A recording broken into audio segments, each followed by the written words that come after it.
Boa tarde, ou bom dia, ou boa noite para você que está assistindo o vídeo. Então, continuando com as nossas videoaulas da disciplina de problemas ambientais globais, parte de meio ambiente. Hoje, a gente vai discutir um pouquinho sobre populações e comunidades, né? Por que é importante a gente entender esses conceitos de populações e comunidades falando de problemas ambientais globais? Então, problemas ambientais globais estão ligados diretamente a como os seres vivos se ocupam, né, se organizam aí na Terra e se interagem entre si.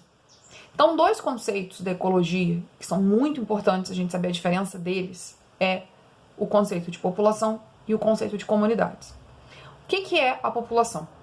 São um conjunto de indivíduos da mesma espécie ocupando um determinado local. Então, um exemplo de população: os macacos pregos que moram no Parque Nacional do Itatiaia. É uma população. Dentro dessa população de macacos pregos que eu tenho dentro do Parque Nacional de Itatiaia, eu posso ter outras populações, né? Eu posso ter uma população A, uma população B, uma população C. Então, a questão da população, esse termo de usar a população, depende da escala de trabalho que eu estou tendo. Por exemplo, eu estou estudando os macacos pregos que ocorrem no Rio de Janeiro. Então, eu estou trabalhando com várias populações. Eu estou trabalhando, por exemplo, com a população do Parque Nacional de Itatiaia. Eu estou trabalhando com a população do Parque Nacional da Serra dos Órgãos. Eu estou trabalhando com a população que mora na Reserva Biológica da Praia do Sul. Agora, se eu estiver trabalhando com os macacos pregos do Parque Nacional do Itatiaia, eu posso ter pequenas populações dentro do parque e estudar a população A, que, por exemplo, ocupa a faixa de próxima ao complexo do Maromba, que são as cachoeiras. Eu posso ter uma população de macacos pregos que vivem ali naquela área onde eu tenho o último adeus. Então, essa questão da população, né, do nível população, vai depender da escala que eu estou trabalhando. Mas, basicamente, a gente tem que entender que a população é um conjunto de indivíduos que ocupam o mesmo local. E comunidades são diferentes populações, são diferentes espécies ocupando um mesmo local e interagindo entre si. Então, a gente pode colocar que a comunidade de mamíferos, por exemplo, do Parque Nacional do Itatiaia, é compreendida por várias espécies, pelos macacos pregos, pelos macacos sauás, pelos coatis, pelas onças pardas, pelos gambás. Então, a gente tem uma série de espécies ali dentro que interagem entre si. Servem de alimento um para o outro, ajudam um ao outro, protegem um ao outro, dispersam sementes. Então, são um conjunto de indivíduos. As árvores que eu tenho dentro do Parque Nacional também fazem parte da comunidade biótica, né? A comunidade dos seres vivos que habitam ali. E quando a gente fala de comunidade, dois conceitos são importantes, né? Que é a questão da dispersão e da distribuição. Né? Então, como uma população é distribuída e como ela dispersa. Né? A distribuição, ela está ligada ao padrão de espaçamento que eu tenho da população numa área. Né? Quando eu falo de distribuição. Eu posso ter uma distribuição agregada, eu posso ter uma distribuição uniforme e uma distribuição aleatória. E isso é importante quando a gente discute, por exemplo, uma transmissão de uma doença ou a extinção de uma espécie.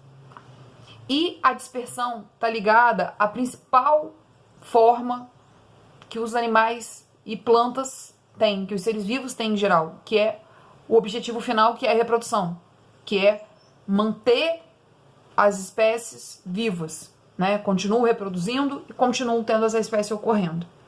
Então, por que os animais se dispersam?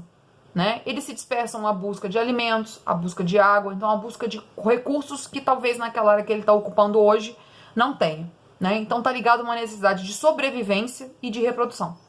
E as plantas também. As plantas também se dispersam por reprodução e também na busca de novos lugares.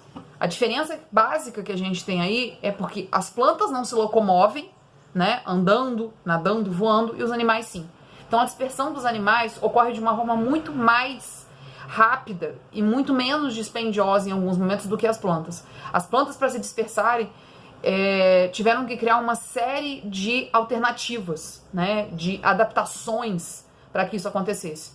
Então, agarrar num animal, se adaptar a ser dispersada pelo vento, pela água. Então isso é uma parte bem interessante quando a gente fala de populações. Uma outra coisa importante quando a gente fala de populações são as características. Então são fatores dessa população que são importantes para a gente entender o que acontece com ela. E principalmente quando a gente leva em consideração a questão dos problemas ambientais globais em relação à manutenção das espécies, né? Então a gente tem fatores que a gente chama de fatores denso independentes, que são aqueles fatores que podem ocorrer numa determinada população e eles independem da quantidade de indivíduos que eu tenho naquela população, que é o caso, por exemplo, de um fenômeno climático, né? Por exemplo, teve uma enchente e matou todos os indivíduos. Se eu tivesse naquela população 10 indivíduos ou 100 indivíduos, eu não teria controle sobre isso, porque é um fenômeno climático, eu não controlo, né? Então, se tivesse 10 ou se tivesse 100, ia acontecer a mesma coisa, ou ia morrer todo mundo, ou ia sobreviver todo mundo.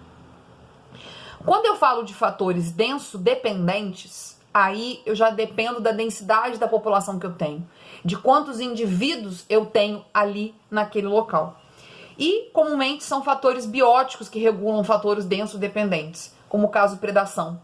Se eu tenho, por exemplo, 10 capivaras e uma onça pintada, depende, né? A onça ela vai continuar caçando ali porque tem indivíduo ainda para ela comer. Diferente de um fator denso independente, que independente de ter ou não, aquele fator vai estar acontecendo, tá? E a questão de parasitismo também, quando a gente pensa de fatores denso dependentes, né? De transmissão de doenças ou transmissão de parasitas. Quanto mais indivíduos eu tenho numa população, mais essa transmissão vai ocorrer. E uma outra característica importante também da população é quando a gente fala sobre as limitações, fatores que limitam a população, né? A manutenção da reprodução e a manutenção daquela população naquele local. Um dos fatores que limitam populações é o fator competição. Então, quando eu tenho competição ali entre os meus indivíduos daquela espécie, daquela população, por algum recurso, por espaço, por comida, por presa, por fêmeas, né? Eu tenho esse fator que limita a população crescer, né?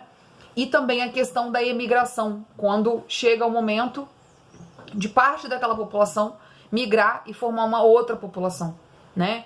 Então, fatores limitantes são importantes também para a gente entender por que uma população surge ou por que ela desaparece.